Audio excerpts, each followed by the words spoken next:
A man in California cleaned out his late father's nightstand, found a chunky old dive watch with a faded black dial, a worn bezel, and a scratched case, decided it was just a beat-up Japanese watch from the 70s, and sold it in a garage sale lot of old watches for $40.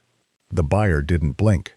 A few months later, that watch sold to a collector for over $2,000 because it was a Seiko 6105, the diver Martin Sheen wore in Apocalypse Now, and the family never knew.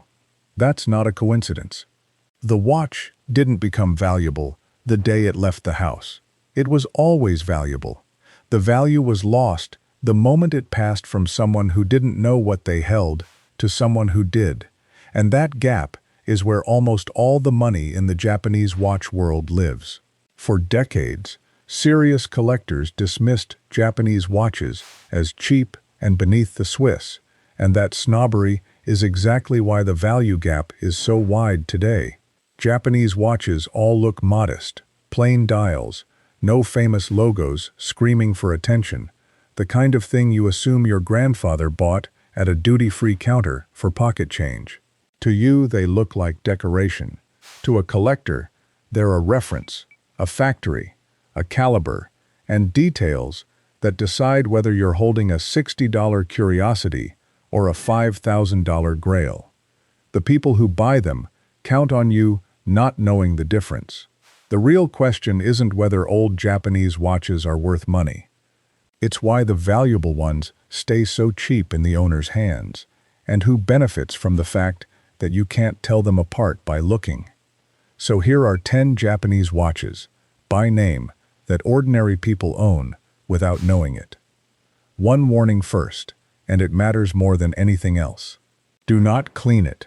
Do not polish the case. Do not have the dial restored. Do not let anyone replace the faded bits to make it look fresh. In Seiko collecting, aged dials and honest wear have a name, wabi, and that imperfection is often worth more than the shine. The first is the Seiko 6T105.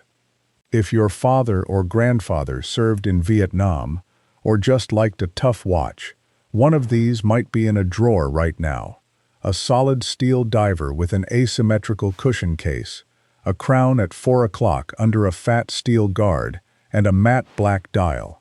It was a PX favorite among American servicemen in Vietnam, worn by special forces and early UDT divers, and it's the watch Captain Willard wears in Apocalypse Now. A clean, original 61005 8110 trades today, roughly from $1,300 to $3,700, depending on condition, with the average sitting around $2,300, and a documented military example with honest provenance climbs higher. Flip it over, read the reference, and leave it exactly as it is. The next one looks even plainer, and most people would never guess it's worth more. The second is the King Seiko. It's a slim dress watch, a clean dial, and sharp angular case, the kind of thing that disappears under a cuff and looks like nothing special. That's the trap. King Seiko was Seiko's high-grade line, born from a deliberate internal rivalry between the company's two factories, Daini and Suwa, who competed so fiercely that the watches they produced sat far closer to the Swiss high-end than their price tags ever suggested. The references collectors chase are the 44KS, 45KS, and 5626 chronometer pieces, and they carry the same razor-sharp bevels and angular geometry, the grammar of design laid down by Seiko designer Taro Tanaka, that drive Grand Seiko premiums today. Philips now features King Seiko in its auction sessions. Those chronometers have climbed on the data charts for 3 straight years, and vintage examples run roughly $400 to $2,500, with high-grade chronometers reaching $3,000 at auction. Here's the detail that separates the prize from the also-ran. Daini factory provenance matters more than buyers realize, because the two factories built rival movements that read very differently in the metal, and the medallion on the caseback tells you which house made it. The seller sees an old Seiko dress watch, and prices it like a flea market filler. The buyer reads the reference and the caseback medallion, knows it's a Diny 45 KS, and pays the asking price without negotiating, because they're getting a piece of that factory rivalry for the price of a department store quartz. If that surprised you, the next one is where the dress watch money gets serious.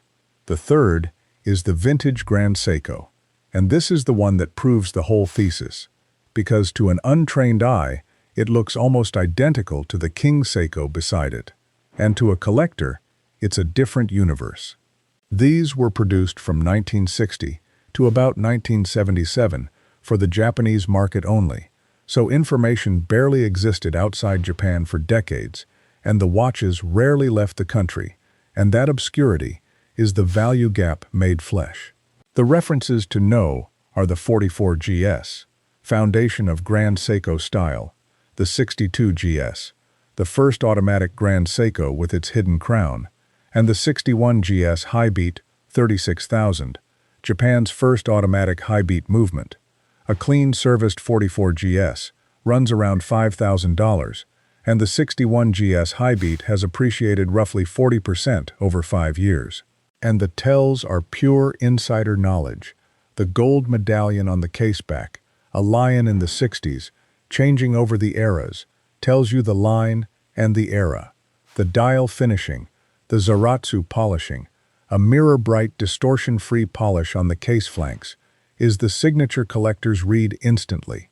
Some of the rarest, the ultra-high-grade VFA, and the observatory trial pieces, dropped the Seiko co-branding entirely, so the absence of the famous logo can mean a watch is more special, not less. Picture the scenario. Someone inherits a plain gold-dialed dress watch, sees a small Grand Seiko script they don't recognize as significant, and sells it to a jeweler for a couple $100, and the jeweler knows exactly what it is and says nothing, because saying nothing is how the money is made. Now the list shifts from dress watches to the tool watches that turn up in glove boxes and tackle drawers, and this is where the wrong assumptions get expensive. The fourth is the Seiko 639 chronograph, the Pogue. A man might look at this and see a loud 70s sports watch with a bright yellow face and a red and blue bezel, the kind of thing you'd never wear now and might price at $20 at a yard sale. That's the mistake. The 6139 was one of the very first automatic chronographs ever made, released in 1969, and Seiko, working quietly in Japan, beat most of the famous Swiss makers to market. But here's the part that makes collectors lean in. In 1973, NASA astronaut Colonel William Pogue carried his personal yellow-dialed 6139 aboard the Skylab 4 mission, making it arguably the first automatic chronograph worn in space, a fact that didn't surface publicly until an enthusiast pieced it together in 2006. A clean Pogue and siblings like the Pepsi Bezel 6139 600-02 trade around $1,100 and up, rarer dial colors past that, and the value rests entirely on originality. The second a reloomed hand or an aftermarket bezel insert goes in, the premium collapses. The collector reads the dial text, checks the hands, confirms the bezel is correct, and pays accordingly while you're still wondering whether the yellow is too loud. The fifth lesson is the one that costs people the most, without them ever realizing it, and it's about what comes with the watch. With vintage Seiko, originality is the single greatest value driver, and that extends far beyond the watch itself. The original box, the papers, the booklet, the guarantee card, the original bracelet, the specific one made for that diver, which has itself become a collector item. And, on the rarest pieces, Provenance, the documentation of who owned and used it. A Grand Seiko Observatory Trial Chronometer originally came with its Neuchâtel certificate, and the absence of that single piece of paper can knock real money off a $45,000 watch, because a collector at that level wants the whole story documented. Here's the cruel mechanics. The watch goes in a drawer to be kept. The box gets thrown out during a move because it's just a box. The original bracelet gets swapped for a comfortable rubber strap, and the steel one goes in a junk drawer, then the trash. The papers get tossed as old clutter. And years later, the most value-additive things you could have kept are gone, because the people who buy bare watches from people who didn't know to keep the rest are doing just fine with that arrangement. So keep everything: the box, the papers, the bracelet, the spare links, the receipt, and do not sell a watch with its accessories in a bulk lot of old Japanese watches. Itemize every piece, because the value of a whole pile can sit in one watch and one original bracelet nobody bothered to separate. The sixth takes that bulk lot danger to its most expensive extreme, and it's the watch hiding inside the pile that's worth more than the pile. The Seiko 62 Mass, reference 6217, was Seiko's very first professional dive watch, released in 1965, the template for every Seiko diver that followed. It's a clean, 37mm steel diver with no crown guards, and to an untrained eye, it's just an old skin diver, indistinguishable from any forgettable 60s watch. Today, a well-preserved original 62 Mass trades roughly $3,000 to $6,000, and the early, short-run small crown version from the first couple of months of 1965 is scarcity within scarcity, with clean examples reported clearing $8,000 to $10,000. The danger is that it gets swept into an estate clear-out where a dealer offers a single round number for all the old watches in the drawer. The 62 Mass gets absorbed into the lot. The family sees a fair-sounding total and takes it, relieved to be done, and the buyer walks out having paid a fraction of one watch's value for everything.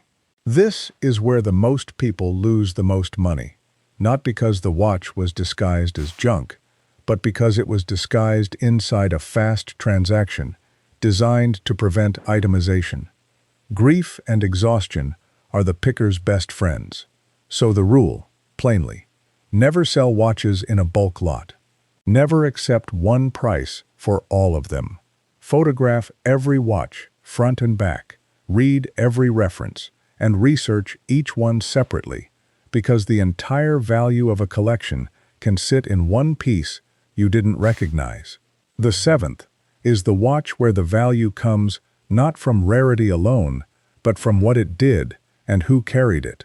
The military and issued Japanese watch, often a plain 6105 diver or a hard-used field piece, can carry engraved initials, service marks, or unit details on the caseback that look like meaningless scratches to anyone who doesn't read them. To the family, it's grandfather's beat-up old service watch, sentimental but plain. To a collector, those marks are the entire story, because they prove provenance, and provenance is one of the strongest value multipliers in the market. The marks are not damaged to be cleaned away. They are the watch's identity papers, etched into the steel. And this is where I repeat the warning at its most emphatic, because issued watches are where well-meaning owners do the most catastrophic damage. They see a scratched, marked-up caseback, decide the watch should look respectable, have it polished, and the back buffed smooth, and in doing so, erase the exact engravings that constitute most of the value. The scenario is heartbreakingly common. A family decides to sell a relative's service watch, wants it to look its best out of respect, has it cleaned and polished, and only afterward learns the now erased marks were the single most valuable thing about it. Evidence cleaned away is value destroyed forever. So if you have a plain old Japanese watch with confusing marks on the back, those marks are not the problem. They are the prize. Leave it exactly as the soldier left it. We've covered references, factories, the box, the bulk lot, and provenance, and the last three pull all of it together into the highest ceilings on the list, where a tiny detail decides everything.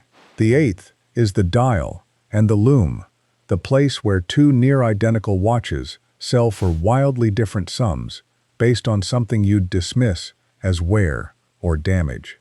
On vintage Seiko, the dial is everything, and here's the irony that runs through the whole hobby. The lume on these old watches often ages to a deep cream or even turns black over decades, and the dial develops that wabi patina, and the instinct of most owners is that this looks damaged and should be fixed. So they have the dial relumed or repainted to look bright and new. That instinct guts the value, because the moment the original dial and lume are gone, the watch loses the very thing collectors were paying for. A faded, honest, original dial beats a perfect refinished one every time.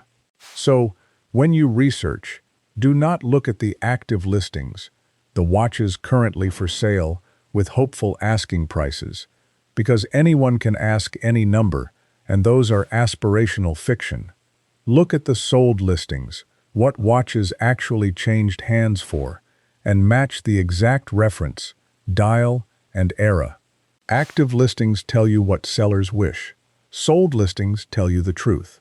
The ninth is the brand pattern that repeats across this whole market and the broader watch world, the name that gets revived and pulls value up behind it.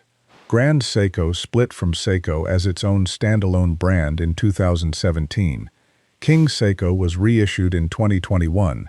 The 62 Mass and Captain Willard have each been reissued more than once, and every time the modern brand relaunches a name, it pours fresh attention onto the vintage originals. This is the structural shift happening right now, and it's why the timing matters. The vintage Seiko market is in what analysts call an accumulation window, before institutional collector recognition fully arrives and prices converge with comparable Swiss watches. The tool icons have been through hype-driven peaks and sharp corrections, and those corrections create wide price dispersion, where originality and condition separate the wheat from the chaff. The lesson is that you cannot judge a vintage Japanese watch by whether the name is currently fashionable.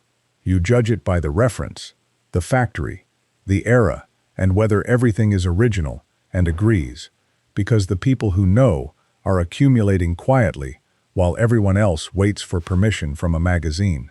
The 10th is the grail, the watch where every principle compounds at once and the ceiling goes through the roof.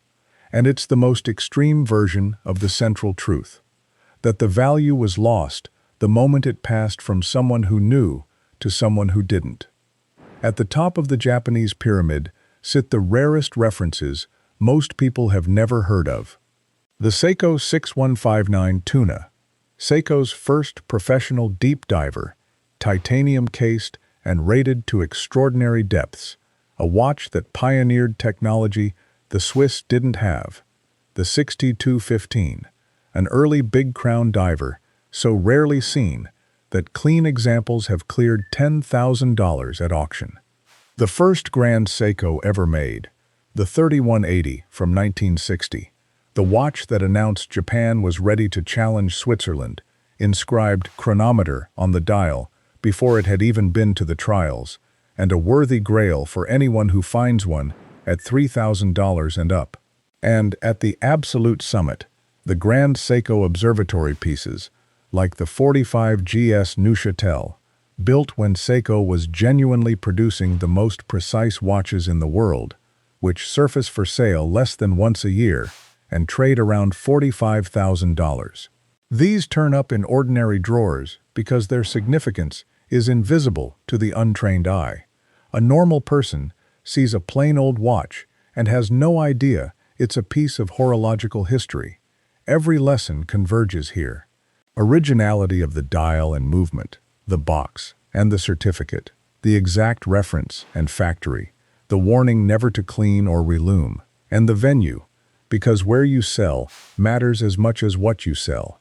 A rare Japanese grail, sold to a pawn shop, or a local jeweler, or a bulk estate buyer, is sold to whoever walks by, while the person who will actually recognize and pay for it is a specialist, through a Japanese watch dealer or an auction house that now puts these alongside Rolex and Patek. So here's the checklist that flips you from the person being collected from to the person who knows. Don't clean it. Don't polish the case. Don't relume or repaint the dial. Leave every honest mark and faded patch where it is. Flip it over and read the reference and the caseback medallion, because the dial is only the beginning and the numbers on the back are the truth. Keep everything, the box, the papers, the original bracelet, the certificate. Never sell in a bulk lot. Itemize and research each piece on sold listings, not active ones. And when you've found something real, take it to a specialist, not a passerby. If you recognized even one of these, hit the like button and comment below if you've got an old Japanese watch you can't identify, and I'd be happy to take a look. Subscribe if you want the part of the market the resellers already know and would rather you didn't. Because the truth under all 10 is simple. These watches were never worthless. They were built to look like the ones people throw away. And the only thing standing between you and what they're really worth is knowing. That's not a coincidence either.